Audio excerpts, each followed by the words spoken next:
Check 1, 2, 3. This is Chuck Treece, and you're listening to Talkin Schmit. All blessings forward. It's cool, like tonight is the night. Here we go again. Just give it the old college try right now. Big dog's in. Schmitty. 96 times, Schmitty. Thanks, Schmitty. We on? Schmitty? Talkin Schmit. That's called go to the hospital, bitch. I'd be shitting my pants, man. Your Rolodex is fucking deep. It's about the one. Who is this guy thinks he's tough shit? What's up? We're tastemakers. Come on, Schmitty, what the fuck? Let's hear it for Drake Smith. Yeah! Before we start, I just would like to say that I was on my way to skate a mini ramp with Eric J, Tim McKinney, and Matt Pales. I got a text message saying I'll be ready in 20 minutes. I pulled the car over, flipped a U-turn, and I headed back home because I've been a big fan of our next guest, who unfortunately his audio got messed up a little in the beginning. We missed 2 questions. Mostly what was cut out was that he was born in Delaware and grew up back and forth between there and Philadelphia. And he also mentioned Skate Master Tate along with Stacy Peralta as being heavy influences. Okay, sorry, but that's part of what happens when you use the interweb for these communications. So now let's go to the interview with Chuck. What was your first photo? Like, the cover was not your first photo, was it? No, how the first photo worked was, I think it's a funny story because someone posted up on Instagram, and I kind of I want to post a picture of without me writing. Basically, we were so desperate. I was so desperate to be known for skating because all the skate parks are closed. And so we were skating a backyard ramp. This guy, Mark Jermack, had a ramp in New York, Delaware. And so we were taking pictures, and we had the big old school Thrashers with the big covers, and we were there from the beginning. So when they started photo graffiti, I thought that, well, if I got to get enough pictures, a picture of rock and roll, let me send it in, but let me put extra emphasis on how desperate I am to get this picture in there. So I was like, could you please put my picture in the magazine? So they wrote that, and I feel like such a dweeb, but certain people were like championing the idea of like, yo, you were just this young kid, and skateboarding it literally shit the bed at that point. It was just backyard ramps and whatever random parks that were around. Like, it's kind of like the first wave of the Bones Brigade was the only thing that held it together along with Alan Losi, because what was big about skateboarding, even in the early phases of Christian Nasoy, he didn't stop skating, although skating kind of hit, shit the bed. And that to me was like, when we were able to get our picture in Thrasher Magazine and make a statement, I was like, okay, it's my first thing, and it to me feels kind of corny, but it's a statement of like, you can send a picture to someone with the right message, and they may just gravitate to it and push you to go to the next level. And Thrasher was so good with that, you know what I mean? They were my favorite with kind of giving you energy along with your photo, you know what I mean? They gave it another lifestyle unto its own. Sure. Speak about that a little bit. Being on the East Coast, there's no social media, Instagram, any of that stuff. So the 30 days in between magazines, getting that mag, like if you got a subscription or you went to the skate shop or whatever, that was like a huge deal. Like, and you were so anticipating like every page, right? Like, yeah, pretty much. So like before I started talking to Tommy Guerrero and all these other guys that I met out there, where I can just like, if they were somewhere, they can just like flash a picture and, you know what I mean? And, do whatever, like send me something in the mail, like, hey, this is the upcoming mag, what it looks like, you know what I mean? But I kind of got to see both sides of it, how Thrasher runs their production line, of how they are 6 to 8 months ahead of, where they're at the actual date of where I'm at, you know what I mean? Right. Versus like, you know what I mean? Most people are going month by month, and I liked how they kind of curated this whole vibe, you know what I mean? That their input was really, really important. And I don't know if I answered your question properly, but what I do think about their involvement, it was without them communicating our lifestyle that way, we would have had nothing, you know what I mean? Tommy and I were so connected just through the magazine because we had a presence in the magazine, but we also knew that we also had to skate and play music and be vibrant and just kind of create this thing, because we didn't always have the magazine with us.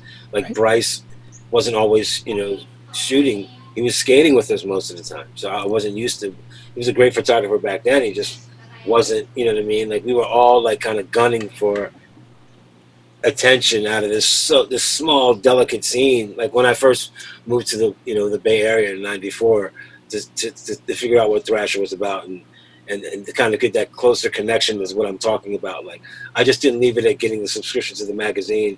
I wanted to go and figure out and meet those guys and see what the lifestyle was all about. You know? Yeah.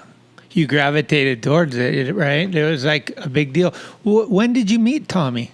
I met Tommy, it was probably 1983.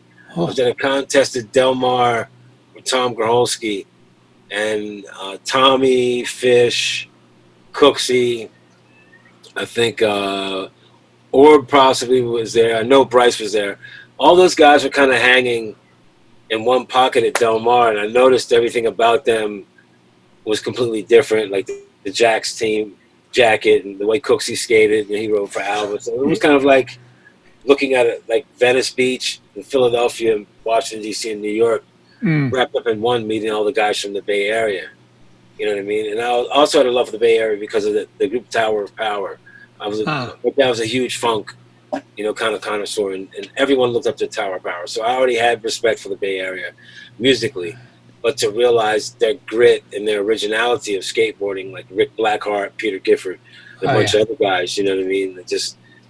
They have a really badass story of skateboarding, and it translated right into Thrasher. So that's what I thought that was the blessing about Thrasher, that you actually had to travel to the Mecca to get closer to the magazine. It wasn't just like you could do mail order stuff. Maybe if you ordered a lot of magazines, but once you were able to get off the plane and go see how those guys started super small, but it was their grit that kept it, that made that just the papers ignite. It's just printed matter, at the end of the day. But one of those Thrasher magazines is a complete classic. You know what I mean? So was it March '84 was the issue that you had the cover? May. Yeah. Let's talk about that a little bit. There's you're out skating normally, or does a photographer call you and say we want to shoot photos for the mag, or was it just a normal session, or what? Yeah, we were skating Tom Groholski's ramp and up in North Brunswick, New Jersey. It was just a typical session, and it was kind of like coming out of the spring into like kind of the warmer weather. So naturally, we're going to be skating outside more and getting more involved with the ramp. This time, I guess it was April time, or maybe like end of March, we get a call saying, hey, Glenn Friedman's going to come through because he's in New York. I mean, we knew he was from New York, and we knew that we were at shows together. We had just never really introduced ourselves properly. So as soon as we got the call from Thrasher, Glenn's going to come through and shoot some photos. We have a bit of a skit worked out. We'll work that out, get our photos, and if anything extra happens, so be it. So I was basically the extra in it. I was skating in the earlier photos that he was just concentrating on Tom, but I was more or less laying on the platform while Tom was like doing a one-footed invert over me, like, going from the high to low. It looked kind of funny. So we were just doing that and just having fun with it. And that was going to be inside the magazine. There was no talk about the front cover at that photo shoot. So I go up and I do a laid-back rollout, which is like a Dwayne Peters trick. But the way Tom Groholski started doing them, he did them really fast. Like it's like just kind of like a leaner tail, like where you're grinding, smacking, and you're coming in. Sure. And that's how we started doing these laid-back rollouts of what we call them. We call them fastbacks. So I started doing them on this ramp, and it probably was weird to him because the ramp was about maybe 12 foot high, but it was 12 foot wide, and it was plexiglass. And it was rough cement coping. So I really had no room to mess up, or I would, run right off the side of the ramp into his garage. It was kind of a crazy situation. So what Glenn did is have me do he probably photographed about 25 of them, not knowing what he was going to do with it. And then the session ended, we talked and whatever, and then luckily I was like, Tom, I'm going to call and see what's going on with Thrasher. And Fausto picked up the phone from Independent. I was like, Fausto, hey, this is Chuck Treece from Philly. I did this, situation with Tom. I just wanted to check on the vibe of it. He's like, dude, you got the front cover. You got the last black and white front cover. I'm like, what the? No way. And like literally, I was like, "Oh, you kidding me?" He's like, "Dude, like it's like." You know what I mean? Because it was just weird that you could talk to the guy owner from Independent back then. It was so small, and the opportunity was like, wow. It was just, you know what I mean? I was still developing where I was mentally as a skater. You know what I mean? Trying to figure out. I mean, a lot of black guys weren't skating. It was just me with these other guys. I was used to it from living in the burbs. But I mean, when you're risking your life and you need your identity with you while you're learning skating, you need to have that comfort of no, these are my dues. And so, for me, I was learning how to get to know other people because all the skate parks died down. So my original crew in Wilmington and Delaware couldn't travel all the way to New Jersey, you know, like I could. I was the one diehard. Like I was like, I know I got to go. I got to get next to Tom skating because his dad believes in having a ramp in his backyard, and that's going to be the scene for now. And it turned out to honestly be the ramp that saved the scene. You know what I mean? The vert scene. The New Jersey Devil, right? Yeah. So Tom Groholski, yeah. He's the shit, right? Yeah, great skater, great. Yeah. Ollie channeled the Smith grind and stuff. Like I remember, like growing up, I was a fan every time. So sick. So was that the first time that you had ever even talked to Fausto? Pretty much so, yeah. Because Glenn was the only person that was going back and forth from New York to LA because he was working for. He was doing all this stuff with Def Jam, like shooting all the hip hop covers. So he was, you know, he's from New York anyway, and he was from the early part of skating with Stacy and Dogtown. So he knew what was happening in punk rock. So he knew of us, but that was kind of our first introduction of dealing with Glenn, and also my first introduction of dealing with Fausto by calling. You know what I mean? Because I knew that there was a guy, Fausto, that was running Independent, but we weren't.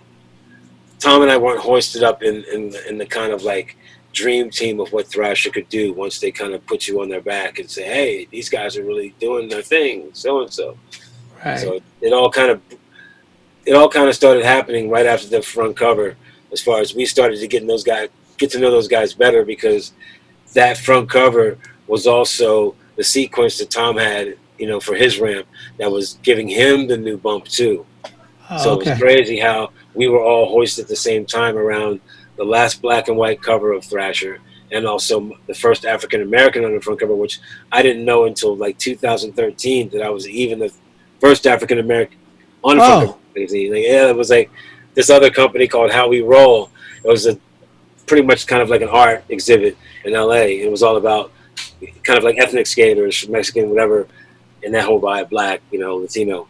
And when they had written in my bio, it said, oh, he's the first African American ever on the front cover of a magazine. I was just like, just bugged out. And Nike ended up doing a shoe with me for that, you know, for 2013, which was amazing. But the fact that I didn't even know it when it was going down, because I was so used to Marty Grimes and Freddie DeSoto, that were my heroes. I never thought like Thrasher kind of reinstated the game of putting the front cover of skateboarding back into that, you know, kind of like the mindset, the market space of people going, no, I want those front covers. Those front covers mean something to me. Like, a skateboarder fell off. Action Now magazine wasn't so together. You know what I mean? Thrasher just came out of being a fanzine to kind of like dictating what's cool on a skateboard magazine. That's a huge statement.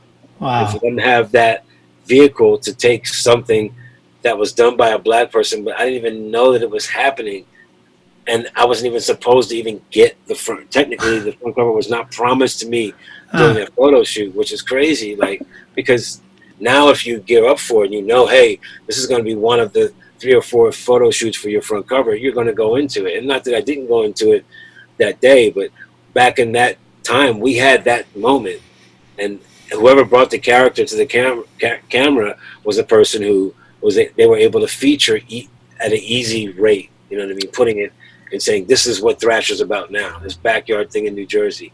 And here's the picture, because Tom got the front cover before I did, and it was a fisheye lens, which is super cool. And I feel that mine was more of like an expression of life. My knee pads are torn, you know what I mean? This is you what got duct tape all over the shoes. Yeah, it's crazy. You know what I mean? It's funny. That's crazy that you didn't realize that, though, till so much later, because I did an interview with Ron Allen, and I was talking to him, and he's such a champion for you. Like, you're like such a huge inspiration. And he said when that cover came out, he took it to school and was showing it to every motherfucker that would look. Like, he's like, he was so proud, you know, and like it was a big deal. So I would think that would kind of resurface with you somehow. Right. But you didn't even know till 2013. That's 2000, probably 11. Yeah, because we did how we roll event in LA, and I went out there to hang out for it.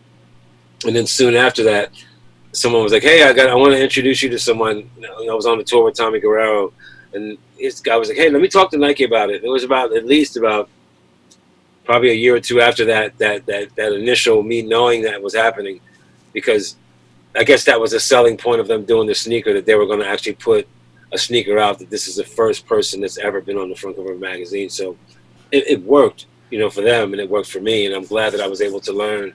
It took a year. It took a year to design the whole thing, you know. It was and that's kind of a cool thing too, that it was, in a sense, the last of it. I mean, there would be black and white photos in the future, but this was the beginning of color on the cover. Totally. And so to have that last kind of like stamp is pretty sick as well. Unreal. That's what I'm saying. It's Thrasher's mindset. You know, there's a bunch of guys just working in a room, and they had investors to make it right, and that's good. That's money there, but it was never I never saw money on the table, like being bodacious about it. Like making the magazine happen. I just saw those guys being artists, like Kevin Thatcher and Fausto and you know, Eric Swenson, and like these are the dons of Bay Area skateboarding. You know, even before Thrasher was around, these guys were supporting skate events. They were there. They're all family. Tommy, you know, Tommy's brother Tony, you know, just Liv Mo. There's all these guys that were around the Thrasher ethos. And for some reason, they thought that would be the better way to promote an art vision through skateboarding. Is like emulate their friends, and then when we find people out in the world that emulate our friends, let's just give them a bigger shine. You know what I mean? And it's just like, of course, when it's time to go color, hopefully you have the anthem right there, and it just fell in place for me. There's no way we could have timed it from the first one. Right. Wow. So cool. Very, very weird. Were you sponsored at the time? Yes, I was sponsored by Madrid Skateboards, Gullwing Trucks, OJ Wheels, and Vans. Which one was what was your first sponsor? Madrid Skateboards when I was 18. Oh, sick. Was that through contests or? Tom and I decided to write Madrid Skateboards. We liked Mike Smith a bunch. He's a pro skater back then. He invented the Smith grind, and he still doesn't probably the best, I feel. But Tom and I decided to write each other's kind of like letter of saying hey to Madrid. So I wrote his letter and he wrote mine, and we were truthful about the contest we were involved with, and we were also doing 4-H skate demos with his father, because he had a blue fiberglass mini ramp that they could take apart and put back together, and we would show up at fairs and do these demos after Cherry Hill had closed because we had no park. So his dad took us on. It was about 8 or 9 of us that would get that together. You know what I mean? So that's basically, everything about all. You know what I mean? That's where it was. That's how we kind of connected. Was Bryce on Madrid at that time? Bryce was soon on after. I helped.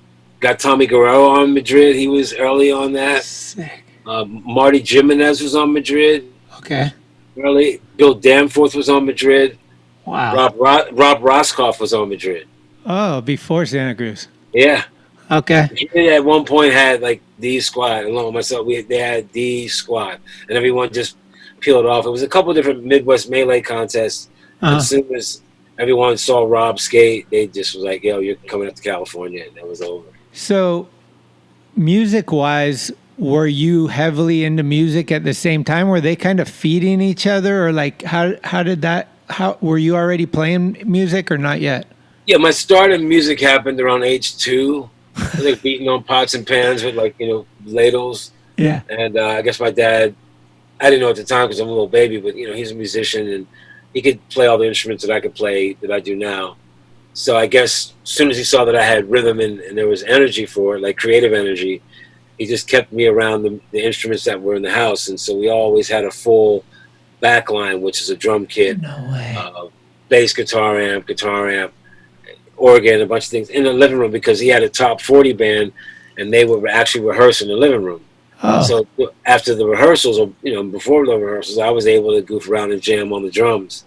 So probably like age 6 is when I got my first drum kit, and by age 8, I was already playing shows with my dad's top 40 cover band, just doing like a couple of songs here and there. So that's how basically all of that started. Okay. And skating didn't start till age 11. So music was just kind of like, for me, it's a creative thing, because I didn't learn by reading. I just learned by ear. Sure. You know what I mean? I just learned by hearing and seeing someone do something, and then just speaking to myself. If I can hum it, I can try to play it. But I started out as a drummer, so I had the basis of rhythm and melody. But bass and guitar, to me, were just adding on to how I can like kind of open melody up, because guitar does one thing and bass does one thing. They do their definite thing great. If you think of a guitar and bass like a drum set, you just got to figure out how to get the strings into your hands, or simplify what the strings are doing so you can get the sound out. But it's all like resonating tones, how I look at it. How I taught myself how to play punk rock, but still keep it professional. Yeah. So were you in a couple of bands before McRad, or was McRad like kind of how did that go? I was in one other band called Jerry's Kids, there was a Jerry's Kids in Boston, but we were from Wilmington. So it was just kind of like we were a cover punk band when I was like, say 15, 16. But McRad was like my first real band. When I moved to Philadelphia in 82, I just graduated high school, decided not to go to college, and had I wanted to get in the band, but there was no connection other than the bass player Zeke and I skated Cherry Hill Skate Park together. He was 10 and I was 14. So we remembered each other as kids when I moved up to Philly. He was in a band called FOD, which is like a well-known kind of punk, kind of speed thrash band. And he decided he wanted to start another band. And it lucked out to be McRad. You know what I mean? It was just the skaters. We all skated in the band anyway. But Zeke and I have the longest connection through skateboarding. That's why we kind of started the band, to see if it could work, because of our connection with skateboarding. Right. And who were some of your influences musically at that point? Like fusion wise, I was listening to a lot of Return to Forever, which is drummers like White, Chick Corea, Stanley Clark, Al Di Meola. I was also listening to a lot of Jaco Pastorius, Weather Report. As far as musicality stuff, there's other bands like James Brown, Ohio Players, Rare Earth, all different types of bands, like anything from like, what's the name of the band? Would be Vanilla Fudge, just the whole psychedelic era. My mom and my dad were pretty much open to that.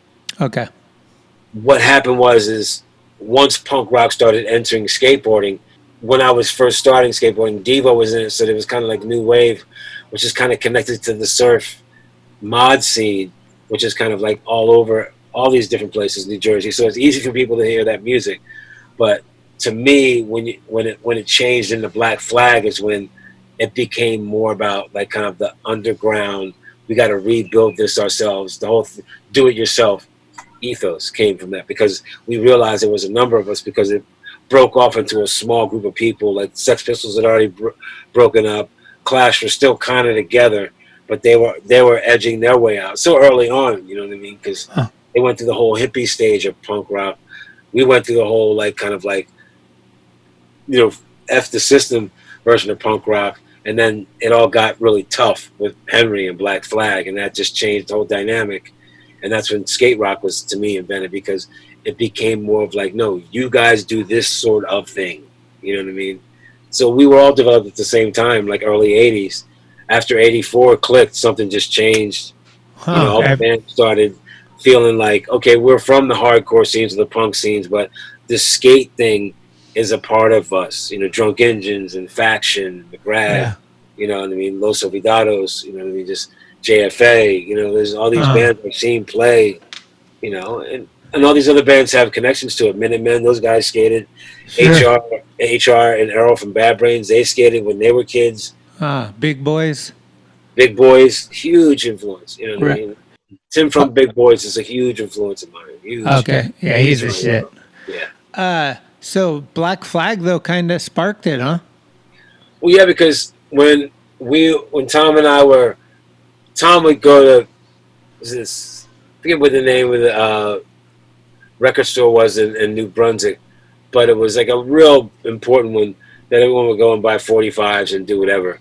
So like, they have the question, hey, do you think there'd be an all black punk band? And then the next time I come to his house, he'd have the Pay to Come 45. And then all of a sudden he'd bring home like the Dickies, or he'd bring home this, or he'd bring home whatever, you know what I mean? And so basically out of all of those bands that we were listening to before Henry joined Black Flag, there was a band called SOA, and they're from Washington, D.C., and that's Henry's first band.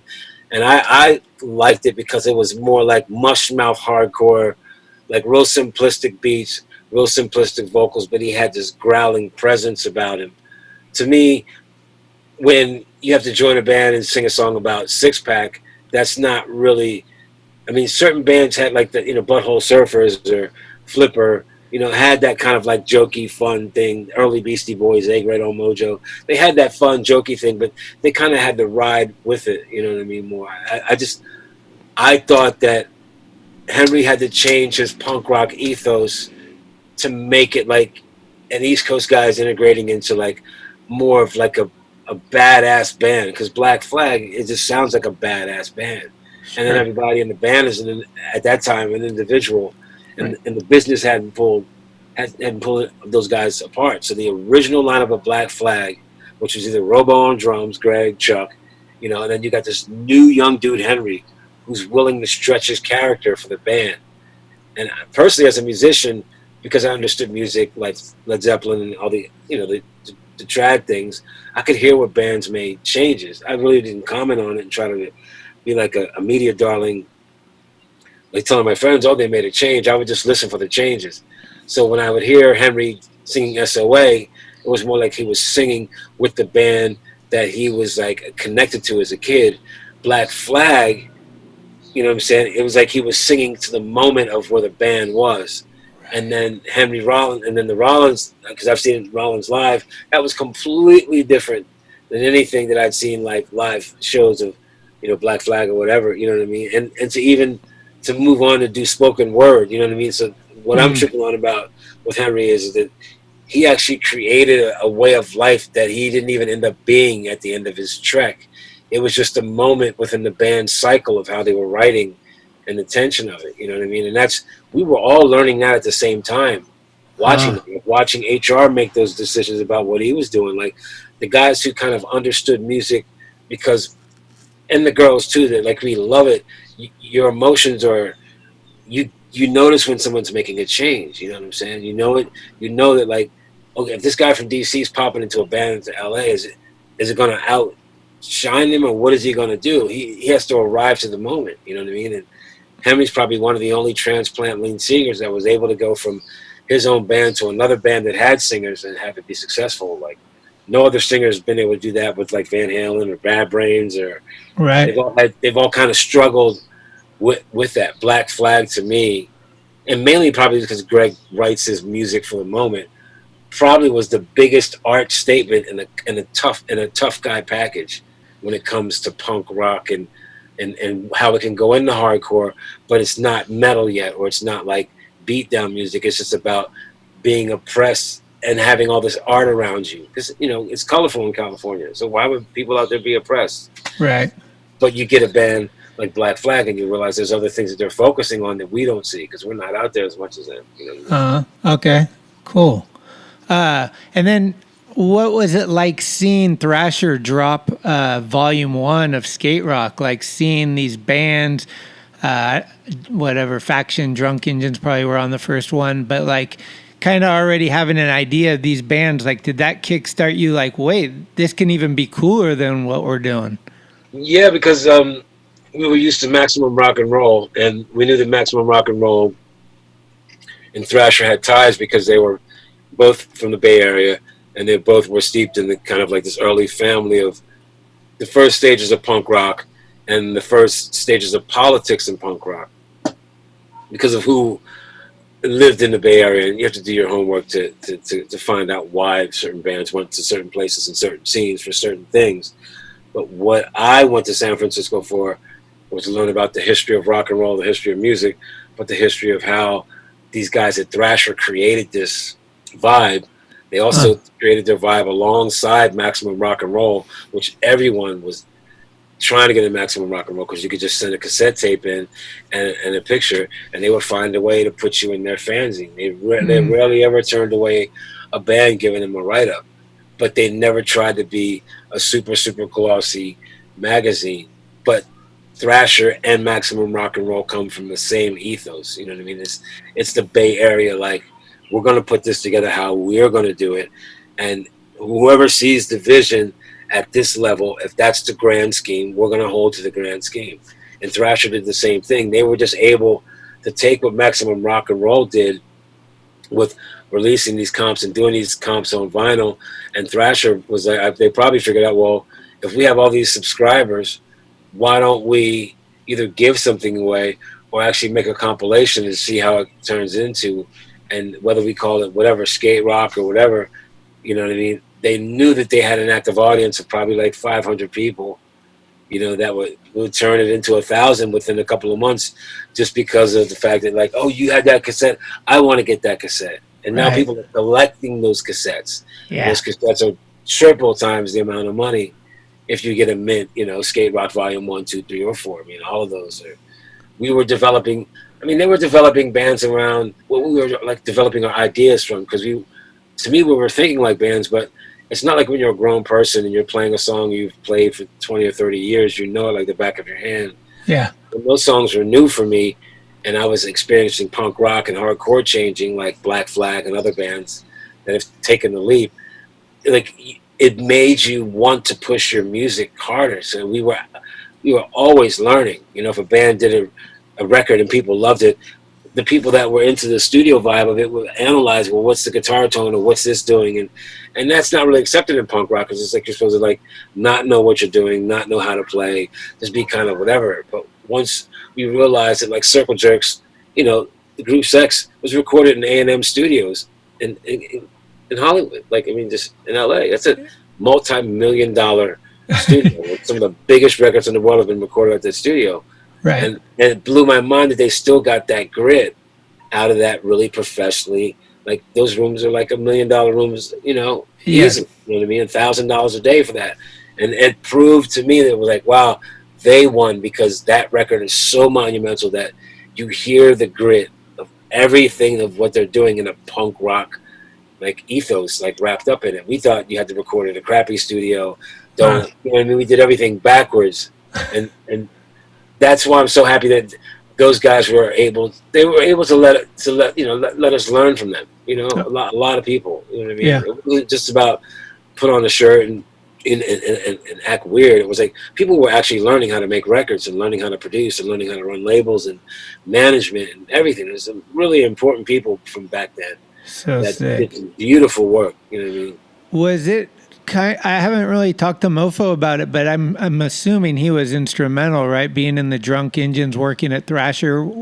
Did you know him at that time? Yeah, Mofo was the person that basically gave myself and Tom this title. He called us the East Coast Connection, excuse me.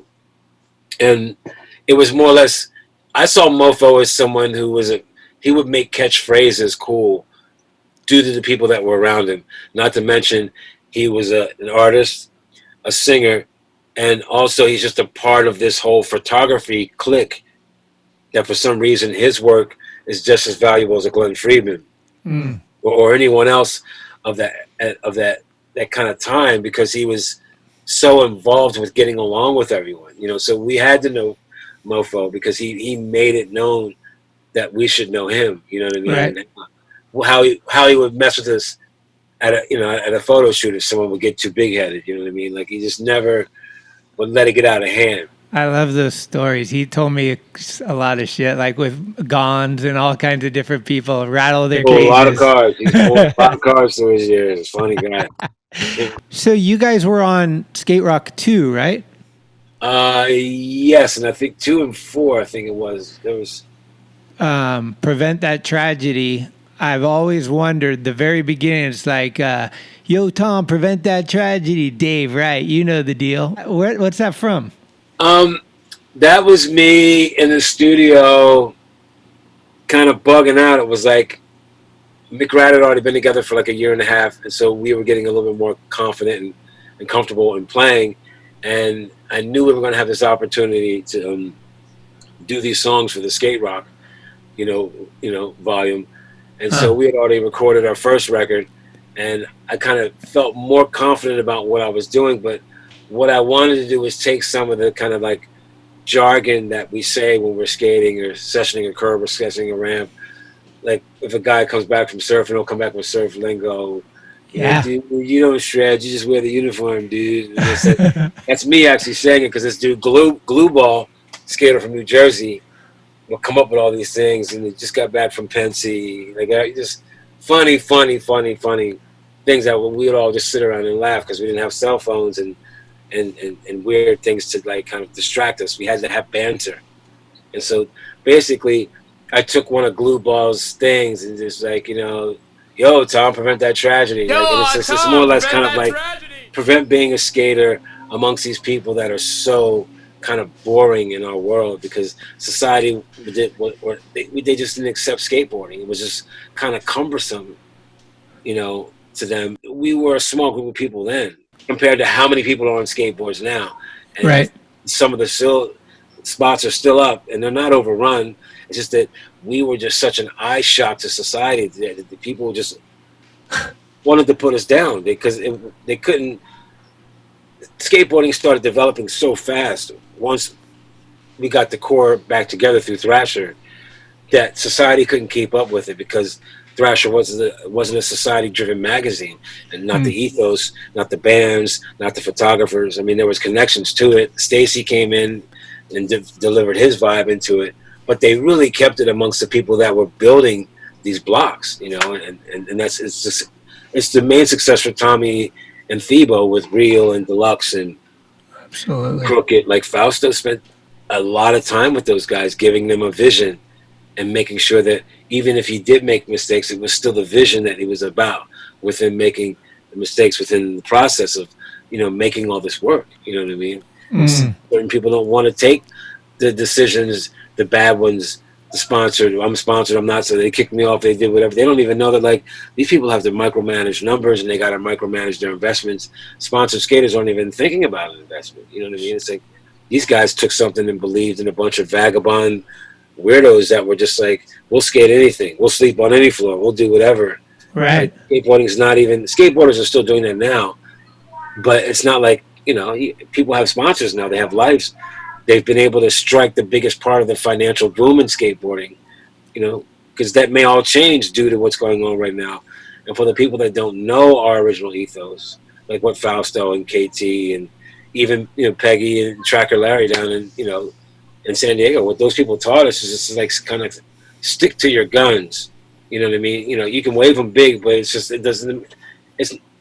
nothing's going to be ever bigger than skateboarding to me. Nothing will be bigger.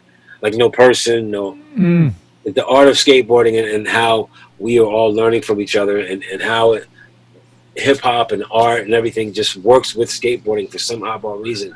I mean, I think it was worth us getting crap, because people didn't understand us. You know what I mean? They didn't understand what it was like to take something raw that was undeveloped, that had completely failed in society. The surfer thing didn't work.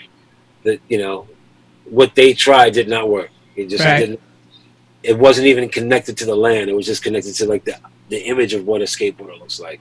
Not like, what people are doing now, site reading and site checking for skate parks and all that stuff. They weren't thinking about that. Right. So once the 70s crashed, we had to rebuild with no support. And no other lifestyle has ever been able to do that, or had to do that, in the face of a growing America. You know what I mean? Go to college, do this. What are these knee pads? What is this music? Why it's making all this racket? What I mean? What is this? Who are these girls? What is this? Like, who are these people? You know what I mean? It was like they didn't realize a whole new way of communicating needed to happen, because we were desperate, but there was still no one trying on a big level, trying to like guide us. You know what I mean? There was a lot of wild, inventions in skateboarding, and a lot of personality clashes in skateboarding, which are all been figured out and made better now for the future of skateboarding. But to figure out where it is now to where you can't even make the comparison of where it was when I was coming up as a kid versus where it is now. It's just like, just the whole look of the skateboard is completely right. It's changed a lot, evolved tons. Yeah. Sure. Well, crazy. 1984 is a huge year then. Yeah, big. Like you get the cover of the mag. Skate Rock's kind of. I think that's when Skate Rock came out. McRad is starting to build steam and everything. Like that's a pretty big year for you. Yeah, it was heavy. Oh man! And also, University of Penn had put a picture of me in their '84 yearbook because I used to skate in front of their architectural building on Penn's campus because it was cool to do street plants on. So that was to me my mark for Philly because it's an Ivy League college and they never really kicked me out of the university. They once they knew that I was sponsored and I was there skating and I was treating the university like a skate park, they let me skate and other people come and really kind of tear through the campus. It was fun. That's amazing. And then Savannah Slamma was the first. Was that the first video that you guys had a song in, like for a soundtrack on a video? Yeah, I think that's basically the first time that Stacy had his hands in putting the deluxe kind of like record label crew, Faction, Odd Man Out, all those bands, Drunk Engines. He had all that. He had access to that music through Brian Ware. And so basically once they had all the footage, they decided once these records were out, there was no other vehicle to get them to the next level. And Stacy just happened to put them in Savannah Slamma by chance, and it worked. You know what I mean? It was just a fluke because there was no talk about it once again. But when you go back and look at, it's kind of the start of once again taking that small nucleus of people and giving them the soundtrack when everyone in the video, even the bands, everyone knows everyone. Like everybody, like, you know what I mean? For how big that contest was, I probably think pretty much everyone, even in the stands, from some other way, everyone probably has a friend of a friend of a friend of a friend of a friend that was at that Savannah Slamma because it was such a monumental contest. Right, yeah. So many lovable pros. I wasn't there as a pro. I just saw the aftermath of it and knew that it was going down. It was cool to be involved with the music side of it and how it still lives on for people like, yo, that was my first introduction to like Street Transition or so-and-so and so-and-so, or watching Christian Asoy skate Street or Tony Hawk, or, you know what I mean? All those guys had to go to that contest and make sense of that course. It was a huge deal. I remember seeing it as a kid. I was like, yeah, like you said, it was kind of the street transition, right? Yeah. And then the PAL video with Ray Barbie's part and stuff, is that probably the pinnacle, like for McRad? I mean, that's huge, right? With Guy Mariano and Gabriel Rodriguez and Ban This. Yeah, that's that part of Weakness, Weakness was also in Savannah Slamma too. But Stacy was always about kind of creating a new vibe. And the only reason why I know that more on a personal level is I wrote Stacy when I was 14 after his interview in Skateboarder. Stacy wrote me back and said, hey, I'm going to start this thing called the Bones Brigade. It's not going to be a skate team. It's not going to be anything that's ever been done in skateboarding. It's about a bunch of guys from all these different areas. And 2 of your friends or people that you skate with in Cherry Hill are on the team. Jamie Godfrey and Mike Jasolowski. They're part of the Bones Brigade. You know what I mean?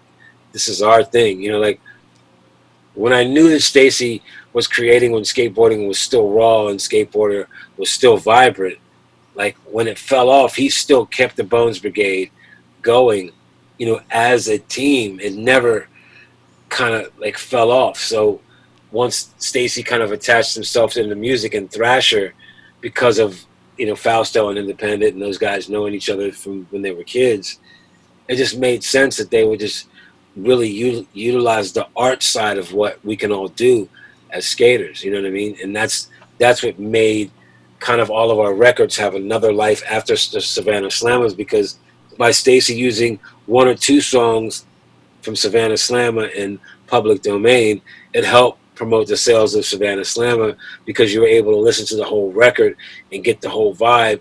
But then you were able to go back to public domain and see Stacy capturing Ray Barbie and Chet Size and Chet Thomas and Steve Size, seeing those guys kind of take their version of street skating to the next level, which has nothing to do with Savannah Slamma. It's all street footage, it's all obstacles, it's all tech. And the two songs that Stacy used, which one is kind of a pop rock driven thing, and then this one's kind of a metal thrash thing with McRad. I was tripping out that Stacy knew how to take music that he was already used to and apply it to new footage and not have the music be worn out. Like, you know what I mean? Like, that's... Yeah. Like, Stacy was creating magic within all of that because he was able to create kind of like a interesting market of skateboarding through Savannah Slamma. And even the title is catchy. The whole thing about it makes sense, but it's even catchy to the time of skateboarding, to that essence of... That was probably the last version of what they were going to see as community street skating. Like, public domain made you focus on the actual character. Ah. Like, that weakness made you focus on what Ray was doing, what all those guys were doing. And that's what created the Mike Vallely's and the throw-offs and, all these different people, because you were able to see up close what each person was doing, and it served a different purpose in that connection of why Stacy made that choice musically. But I think he made that choice musically because he was already used to the music and used to the people creating it, and he knew that everyone involved loved skateboarding because it was only a small amount of us, It was just, sure. So nothing was developed back then. It was just about, okay, we have the magazine and we have this connection with Stacy and Fausto and everyone down at Trans World. So you have to do your thing. But there's all this middle ground, in between stuff. Parks weren't around. Nothing was around. So those guys made great choices. Yeah, Stacy is like huge. It was so influential, a pioneer. Like, you can't say enough things about Stacy and all the things he did. Super heavy. And now, another first impression with Timothy Donald McKenney. This is probably the best episode I could think of, one of my dream episodes. And I'll tell you why, because me and my homies played Weakness over the Stanford airwaves. And it's the only time I ever got to play music over any kind of airwaves like that, singing Weakness, because that's our anthem. It's a generation's anthem in the skateboard world. And I want to give probably the biggest shout out I probably could for this pod, and it's to CK Treece. And I'm almost doing it in tears because I just read these words a second ago. And I told him, what, you're telling me you get to watch your dad practice Weakness in the garage? You're the coolest kid on the block, CK. And his words were, thank you. I couldn't imagine anything without skateboarding and playing music with my dad. And those are some heavy-ass words, Chuck. Your kid's a genuine champion, and so are you, dude. I got to talk to you about HR and Bad Brains, because that's like everything for us. Like, that was our biggest band. That was like, Black Flag was cool. All those bands were cool. Like, that's what kind of got us in. But once we saw Bad Brains, it was over. Like, and to this day, they're probably top 3 bands of all time, like in every genre. Mm-hmm. So and you had the pleasure of fucking working with those guys. Can you give a little bit of story or anything, or I don't know. Yeah, well, like HR, I met HR when I was 19. He asked McRad to play a show opening up for HR and Company. It was like, I think it was May 84 and June 84-ish. And he went down and met him. It was, great. It wasn't like seeing the Bad Brains. It was his brother was the only person, Earl, from the Bad Brains that was in HR and Company. But that record and what they were doing and all the musicians in this band at that time, to me, was his best band that kind of fit his personality, stepping away from the Bad Brains. That's me knowing HR outside of it. I knew the Bad Brains music, but I met HR on his own terms, doing his own music. So when I first started kind of getting back into, kind of like reforming McRad, and Bad Brains have reformed, I went to see him live, and then I saw the influence of like they played Quickness before and Reignition before it was even released. like we just went to the show, and I remember when I heard Reignition, I was tripping out so hard because it was at Trenton City Gardens in New Jersey, which is like, you kind of risked your life going to shows in Trenton, New Jersey back in the day, but it was worth it, you know, because it was a bigger stage, louder PA, and you could feel the thump. When they went into Reignition for the first time, I was tripping because I was like, whoa, they took R&B, they took a Led Zeppelin vibe, and they somehow took metal, and they created like this staggered pattern. And to hear that live with what HR was doing, like, I mean, I already knew all the first music, but like your mind, you can't explain the excitement that you're feeling when you know that, like, I got that attitude, I got that PMA, and then you hear bam, bam, bam, bam, bam, bam, bam. You're like, what?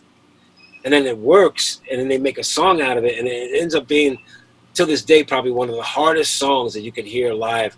Or when that song is played right by the Bad Brains, it literally sounds like a bull is in the venue. It's so powerful because of how they wrote that song, and that by the Bad Brains being a favorite band of yours or anyone else's, if they could actually try to make the comparison between the Roar cassette and Reignition. And the only way you're going to do it is you have to analyze it musically. There's an emotion there, yes, which is the lyrics, but the music and what they were getting after in that short amount of time was so amazing that you would have to be a fool to not have them be your favorite band, and you could only pay $5 or $10 to go see them live, and they would sound like that live. Right. They were better than rock bands. We were paying $20, $50, $100, all the lights, all the whatever. Bad Brains came with just the raw dog and kept it that way until they stopped playing. They kept the same formula because it worked.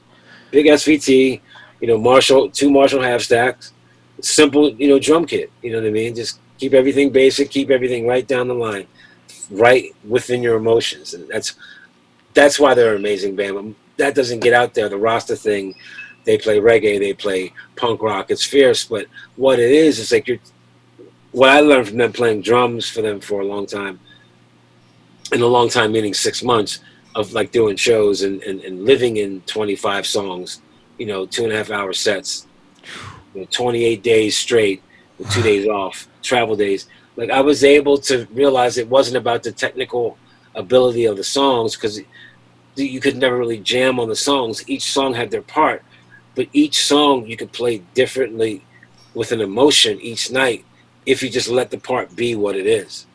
Like, if you're feeling a little bit more angst that night, your punches and the corners that you're going to make as a drummer are going to have sharper reflexes, and then the band hears it and they get on it. You know what I mean? And it could just be a mood judgment. Sometimes it's tour frustration that you let get into it, but the way that I felt the Bad Brains were able to make that music explode is they were able to take the basics of music and add more emotion into it. And as the emotion got into it, they applied the pressure of what you could do sonically with your instrument.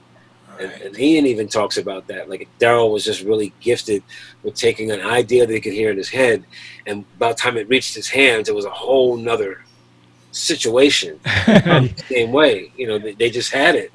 But, you know, most people think a band like that, and this is not off the subject, but it's on the subject of why people should love a band and say, I love them because they're one of the best.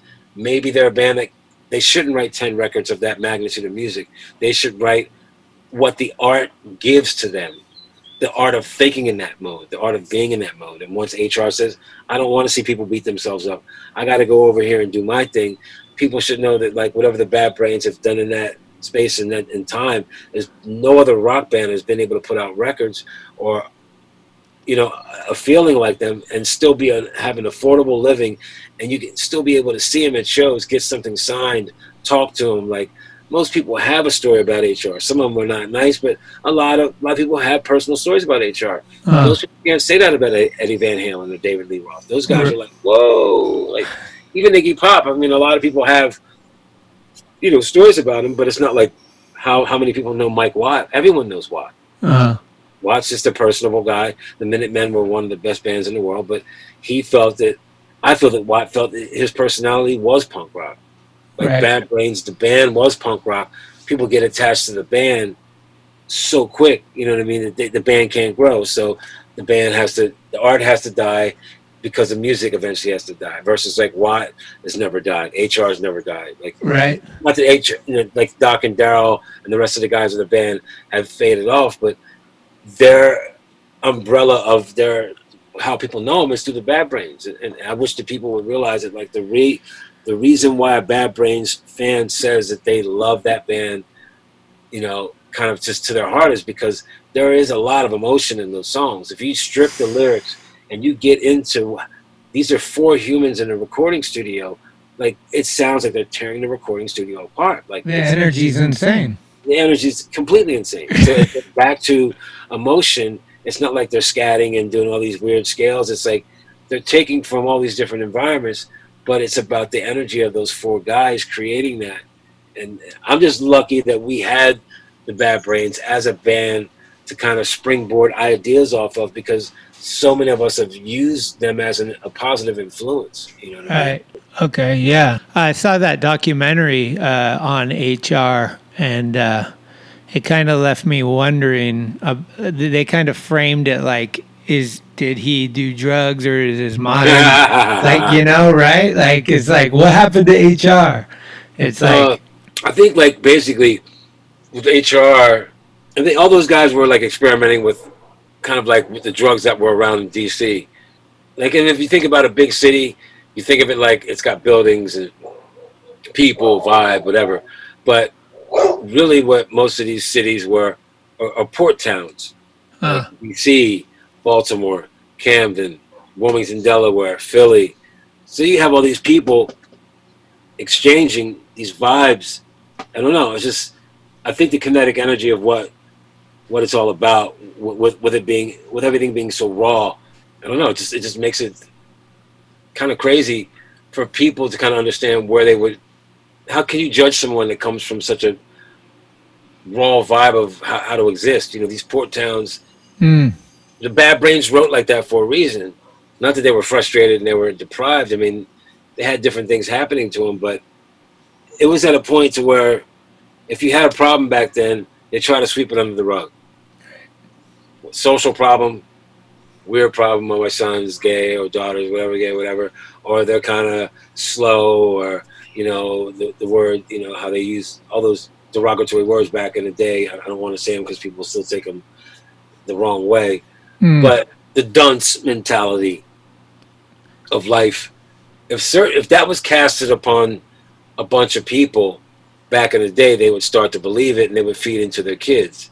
And then when their kids would kind of open up the floodgates to see what life was really about, like HR explains in the film documentary, I had to get dropped off in Jamaica and my mom was going to come back for me, and then she didn't come back.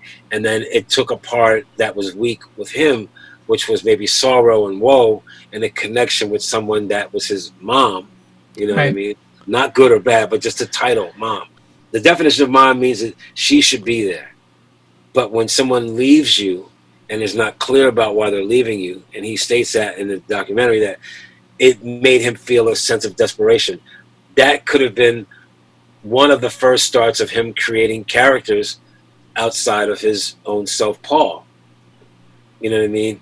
Because Paul is really HR. It's always been Paul. And not just me, people. Regardless of how big HR is, I guarantee you 50% of the people don't even know his name is Paul. You know what I mean? Like, which is a good alias if you're into that type of mystery. But after knowing HR and working with him for years and seeing him come through different things, and I mean, he's all right now, everything's completely great. But I saw a person that was fragile with his art and fragile with himself, and maybe sometimes, because a parent can't ask a child, or are you an angelic person mentally, which means you need to have your art and you need to have your stability with you. You know, that we never get, people don't get asked that question regardless. So if you get exposed to having a desperate feeling like that person's not here, and then all of a sudden you start channeling your art, because if you're away from your parent for 4 or 5, 6 months, you're going to have to get creative to kind of take away the pain. That taking away of pain could be the start of him creating HR, that fueling of, because I never knew half the things, even the schizophrenic parts at the end. I didn't see that. I worked on the film doc. I helped score the whole thing. Our music didn't stand it due to whatever problems that they had with the film. But I was there for, basically the beginning of 2012 for that whole year, scoring it and watching them come together with the pieces. But the whole last half an hour, I didn't even know it was in the film because we had all kind of broken off into our own ways. And Shane finished the film by itself. So when I saw the film in Philly, like, because I have a brother that has a schizophrenia, it blew my mind because I'm sitting there looking at HR because we had a Q&A after it, all of us, for being involved with the film. We had a Q&A with it, but I had to really, stop the questioning and be like, HR, like really the last half an hour kind of choked me up because I never knew that one of my punk rock heroes had the same problems that my brother had created. And these problems are created out of stress and out of someone saying, well, this is my image, this is my art, whether it's your toy, whether it's your make-believe friend or whatever. And certain people, the inside, their fabric is not made to be like kind of shifted around like a silk screen or something. If that person sees affection and love in one way, they see it that way. If they're distorted, they have to create it. They have to start creating other people to get rid of that sorrow. And that's what I saw in HR Schizophrenia, that he was able to create other characters extremely quick because of probably what he dealt with early on in his life. And I'm just guesstimating due to how the mind works. Right. But to know that I've experienced my brother having schizophrenic, episodes, and it's really, really heavy. And he's good now too, but it changed the way he felt about himself. It changed the way he felt about music. It changed the risks that he would take, because for your mind to take a risk, you have to challenge things that are scary. And if things that are scary already in your head, you're not going to want to challenge anything other than challenging your emotional state of being, which HR did in front of all of us. Right. It's Paul, the guy that had what he wanted, and HR turned into this guy that he couldn't control. Yeah, it was heavy. And no one wants to get down to, we all have a mind and we all have like skin and our emotions work how they work. But why does the rock star title, like the mom title, have so much dad title, have so much impact on someone else that's involved with them? Because to me, if the person comes into this world that has a fabric of needing one thing and they get a taste of it, and then it's pulled away from them, it changes their dynamic, and they will create out of necessity. They will create out of desperation. Sure. You know what I mean? It's just that it's the reason why kids in the ghetto, whether they're white or black, think a certain way, have a certain tenacity. Even if they make it ahead in business, they still have that dog-eat-dog tenacity. If all the lights go out and everything, I know what it's like to live off of this. I've seen it, I've done it, I refined it, it's good. Most people don't want to take those chances. And I think that HR was created because he wanted to heal himself for what was bothering him. But then he also realized that it gave him extra power to create around these great musicians, which were Doc and Daryl and his brother. So he luckily had a group of people that could hoist his problems mentally and emotionally, which we all have, but they couldn't find a way to make it into creating a longevity other than HR having to go through everything that he's gone through. And the reason why he's standing now in his 60s is because he actually went through it, and you can still see him standing now. He will not do a backflip. He doesn't really want to do any aggressive shows anymore. I mean, this is what he's saying to me. He said it to me like a month ago. He wants to do things that resonate with his heart. And if he's always wanted to do that, even while he was singing in the Bad Brains, but the people always wanted to see HR from the Bad Brains, not Paul from HR. Right. That's going to create another separation of like, wow, I thought you guys were my family. And another attachment gone kind of awry. And then all the things start happening. Wow, that's it happens. Deep. You know what I mean? To me, it's a process because you can't create out of your mental capacity. You can't sing out of what you can't hear. You know what I mean? If you hear it, you can sing it. So I can't imagine how HR could take his emotional state of being and create that character, because that's one of the best frontmen, period. Right. Let alone if he was mentally unstable, he was probably the best mentally unstable front man that I've ever seen, period. And to write something with a message and have it still stick to this day, and he's still able to get on Instagram and speak his business and speak from his heart. And he's not preaching, he's really speaking from his heart. I mean, the guy had brain surgery, he's gone through everything. Like, he's been through it, you know what I mean? So it's it's incredible. It's wild, you know what I mean? And I just, outside of the Bad Brains, HR is doing amazing. But I'm a Bad Brains fan, so I want to see them get back together. I mean, they have enough impulse right now that they could make themselves financially set by doing 5 shows a year. Right. There's that much demand for them amongst the nostalgia of punk rock. And to me, regardless of them wanting to get together, HR wanting to do it, I don't know if my mind thinks that like life should be viewed as like you have opportunities in this gleam of like kind of light, you know what I mean? And it's like, and not that money's everything, but within the state of affairs, if I was a part of a big Apple that was a band that had a nucleus that could draw in funds and we could still play our songs that we wrote when we were teenagers, regardless of whatever emotional business, my mindset says keep the band going. And bands shouldn't have to have all the saga just to be, oh, I love them because they went through everything. I'm like, no, you love them because you could sing their songs, and they made you sing songs that weren't in your head before, but now they're in your head forever. Mm-hmm. So to me, for the world not seeing what it's like to have a real Bad Brains member play a Bad Brains song and they're all still alive, these people are missing out on some of the best music ever. Yeah. I know it. You know it. Yeah. You can just get into a mode thinking about, wow, when I first saw him, my mind was blown. You know what I mean? Totally. The only thing that's weird about it is like it's kind of cool to keep it how it was because that's your memory. And then if you see it now, you want to compare it to then. You know, that's the hard part where you're like, oh, back in my day, you know, to kids that have never seen it, it gives them the opportunity, which is what's necessary. But like for the people that lived it, they're like, that energy was a part of that time. You can't rebottle that. Yeah, it's a wild, like, splitting hairs. The only, and I guess I see it from a standpoint of like, I played drums in the Bad Brains. I roadied for them when they were getting back together, right before they did like their last record with Yauk.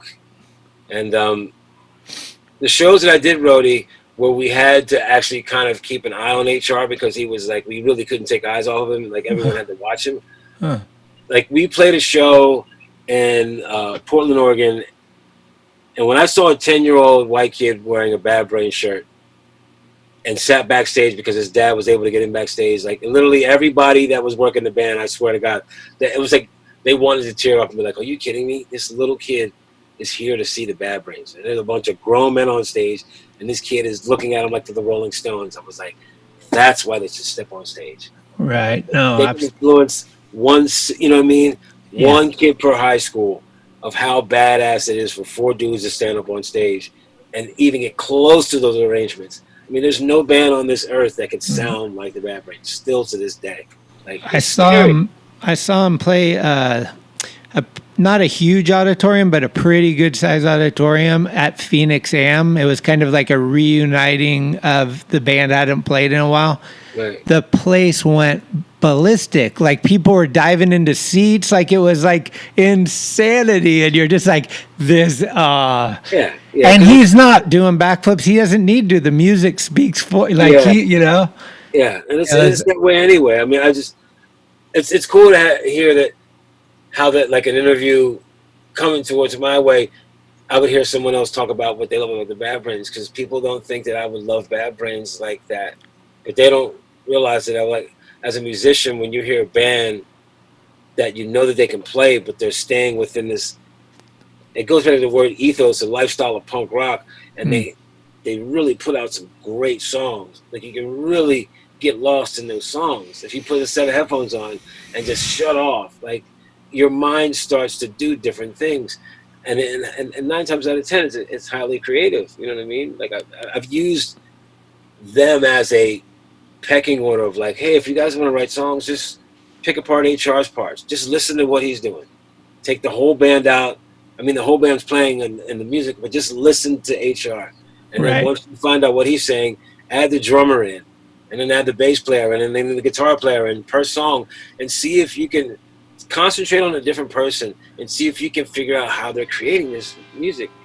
And I can only figure that out by playing live with them without HR.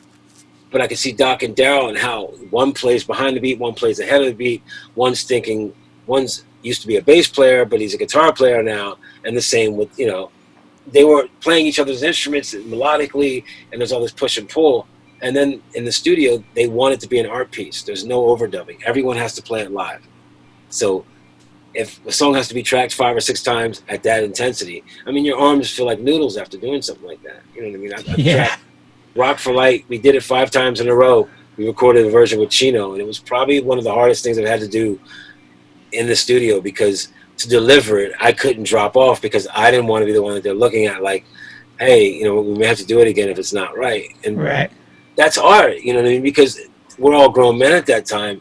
I mean, Chino was stepping in for HR, but the fact of the matter is, it's like they know that if you put that energy and that connection into your creative side and your art, and you can make that resonate with people, and you guys can produce an outcome, you can build off of that. You know what I mean? Bad Brains are completely about, if you get what the title of the name of the band is, Bad Brains. It's like taking your mind and making all that energy, that weird, unformed energy, into something creative, and then being able to build off of that. You know what I mean? It's just, the politics are one thing about the band, which could cause stress to HR.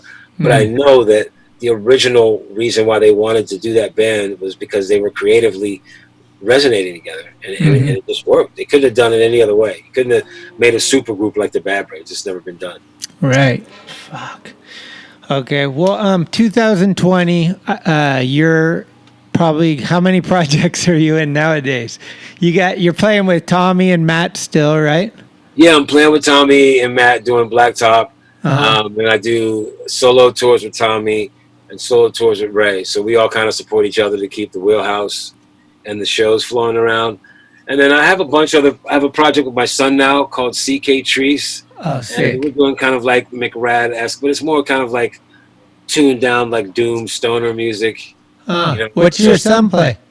He plays drums. Oh, so sick. I'm playing baritone guitar and singing. So we're just doing fun shows at skate events and things. But other than that, like, I am involved in a lot of projects, but most of these projects are things that I being a studio musician early on with having a punk band. I was able to keep my punk writing out of my professional world. And then my professional world kind of gave me the work ethic to do my own thing. So once I started producing my own records and doing my own projects, I put in enough visual hours to see how a record's done, how it's created. If I have to tune the drums, if I have to play bass, if I have to randomly play guitar, I spent all those years, pulling that, in perspective. You know what I mean? It's just, it just makes it easy for me to be focused on the music, focused on why I'm doing it. You know what I mean? How cool is it to be playing with your son?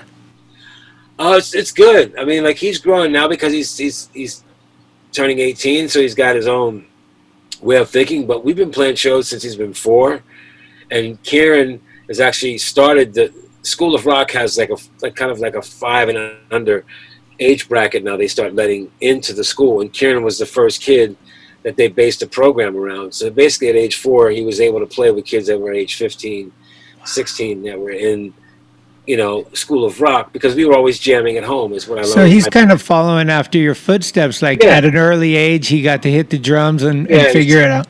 Yeah, and he skates and does his own thing. But I've never really tried to teach him how to play the drums. I only taught him how to count. Like his drumming comes from more of an emotional thing, because I wanted his teachers at School of Rock from age 4 to age 17 to be the teachers. I didn't want to get in the way of that. Like, let him trust someone else and be creative with it. But once you pull the kid back into reality, you kind of have to pull the ball of yarn together to say, well, what type of musician do you want to be? We can play this and do this for fun, and you can still have a regular job, or you can do.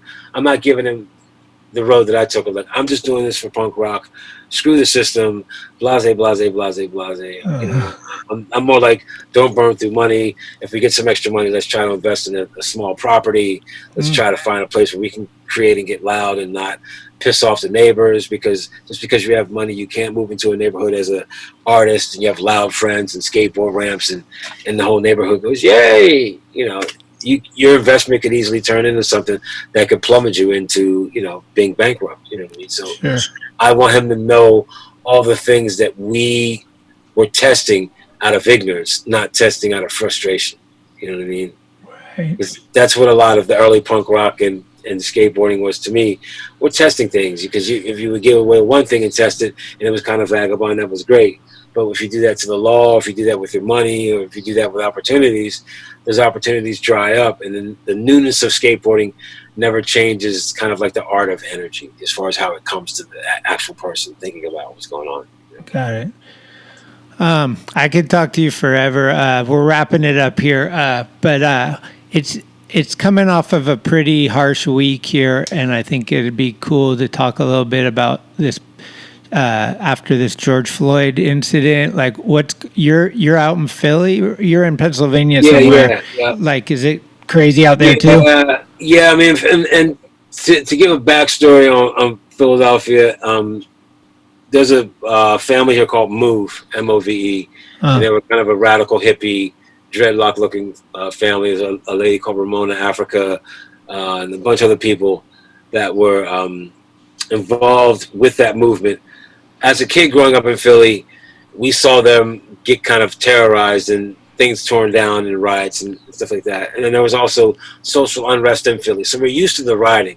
But what happened basically on the day of my birthday, basically May 30th, you know what I mean? Like, what I saw go down in Philly that day and the day after, I mean, it was the most planned aggression that I've ever seen.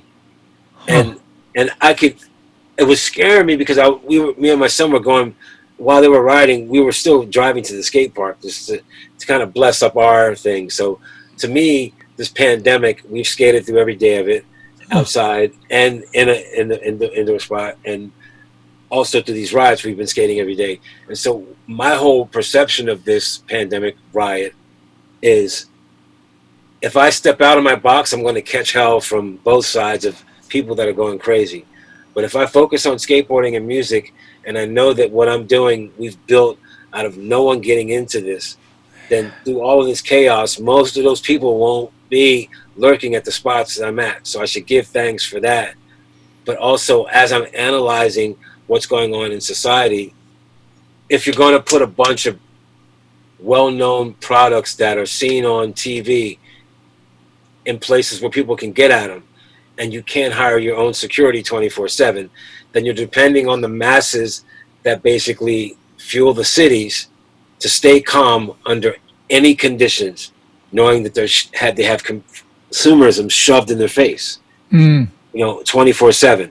And if you can't afford the consumerism shoved in your face, let alone buy the consumerism that's shoved into your face, when you get a chance to lash back at what you see out of any sort of anger, because you can't get it out of love, then what happens is, to me, the riots create more of a heartache that everyone can get into, and they'll take their agenda, which they're focused on is their anger, but they'll also focus on, I must take something from someone else because something's been taken from me.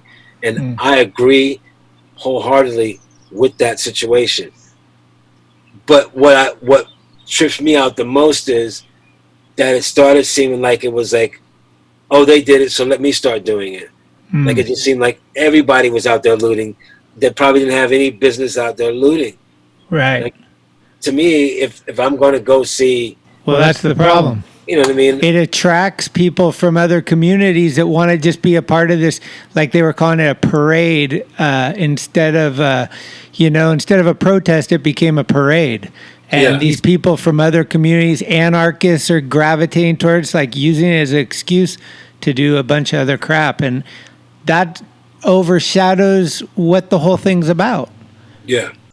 Yeah, simply I think is what people are getting into right now is like, if it's in a place where there's money and I don't have money, regardless of what they think of me, I can never imagine myself here risking my life to guard my business. So if I'm on the other side of looking at money as a deterrent and I got to react back to that, there's no way that person's ever going to graduate to getting something or even risking that, because 9 times out of 10, the hoops you have to go through just to get a business in a location like that is ridiculous. And sometimes it's not always fair to get into the business mindset. You know what I mean? It's not. It's kind of weird. It's like you have to figure out where you're at as a human being. You know what I mean? And it's almost like the riots have made me forget about the fact that there was like this pandemic going on, and supposedly this virus that's attacking all these people and is putting people in shambles. And mentally, my mind was saying, well, then how could these people riot? Mm-hmm. How could every police officer be strong enough all over the place to be deployed to do what they do at that level when there's supposedly this bug out? Right. And I don't see people dropping over in the street from the bug. I don't see one person going, oh my God, my COVID's kicking in. I can't war anymore. Yeah. That's every major city has been hit with like destruction. Where do these people get this energy from? Like, this is bullshit. Like, how can you say that we're stuck in a house for 50 days? And then you come out and you're ready to tear everything apart? Like there's people have to be thinking on a mindset of like, something's not right. Right. How can you be locked away in quarantine for the first time ever in the society of a human being for 50 friggin' days and then get out and be ready to war and no one drops over from the virus out in public? Yeah. There's been one report like, oh my gosh, this guy did it and COVID popped out of his chest. Yeah. But they were on the news about it. And I'm not trying to say that there's any conspiracy. I'm trying to think that people are trying to say that if you have problems with upper respiratory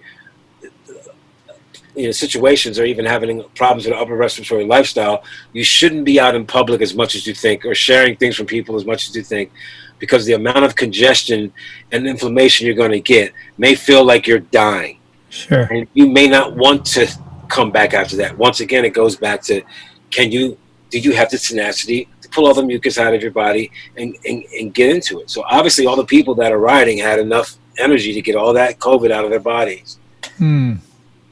And go do it. If COVID is where it is, if COVID is a real enough thing, and I'm not trying to test anyone's ability of what a doctor says, I'm just trying to figure out how did they get all that energy to do what they did and not one person keel over from this worldwide pandemic. Yeah, it was one of the first things that I thought, like, we just went from social distancing to social unifying. Like, totally. Like, it within 24 hours. Like, how the fuck is it? This is so yin and yang. Yeah. It's just, I'm happy that we all at least made it through. You know, I've been kind of watching the news a bunch and just kind of taking my own thing on. I just don't want skateboarding and the arts to get so mangled up in the perception of what people call society, because I don't think they understand arts and what this whole pod thing is even about. They just think that it's a time for them to chime in on their phones versus like, this is an art form that's been created because we have access to the internet and the computer, and not everybody has to wait to be a Howard Stern or so-and-so and so-and-so. Like, you know, it's just, someone can say something one day and it resonate with 1,000 people, and all of a sudden it's like, that person, I like that, you know. It's easier to get to the good stuff in life. Absolutely. Well, that brings us to the end, which is we need some tips. We need some PMA tips. We need some advice to get through this hell and get back to fucking shredding with our bros. What the hell are we going to do here? I don't know, man. Have fun. Enjoy your diets. Enjoy your people. I know everyone's like trying to make sense of something.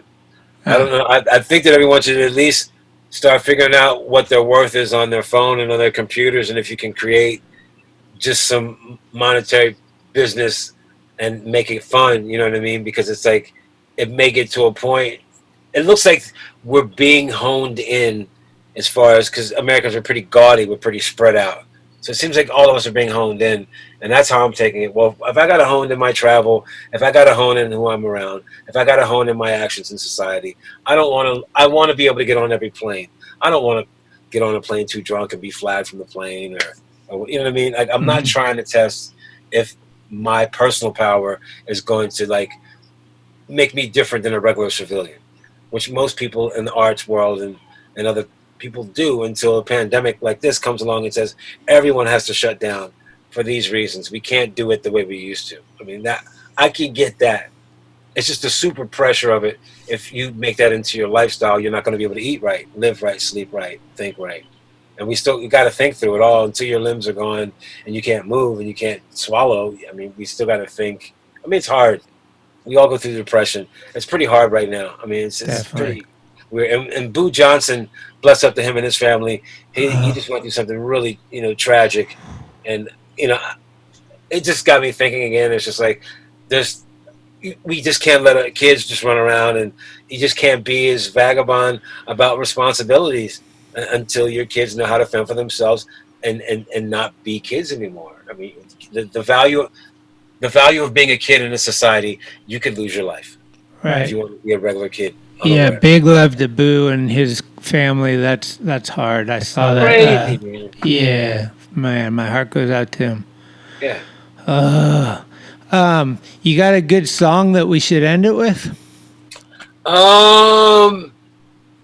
Probably, what would I do? Probably would be PMA by Bad Brains. That is a good one. Hell yeah. Dude, thank you so much for taking the time. It's like, it's such a big pleasure, and I'm claiming this is my favorite one that I've ever done or that I ever will do.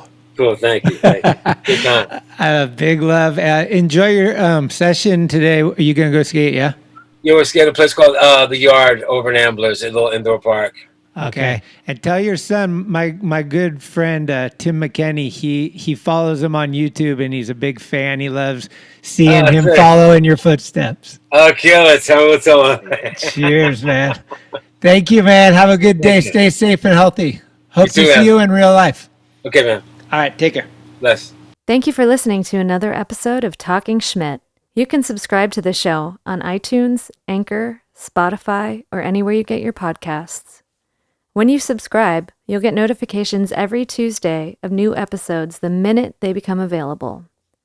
Also, please leave reviews and a 5-star rating. It's the best way to help the show grow. All of the episodes will always remain free, but if you would like to help support the show, you can do so at TalkinSchmit.com, where you can pick up some merchandise like t-shirts, beanies, hats, and stickers. The website has an entire archive of all of the episodes, with extra photos and videos.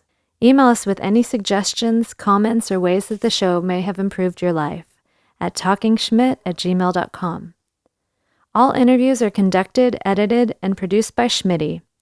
The intro music is Mary's Cross by the band Nature.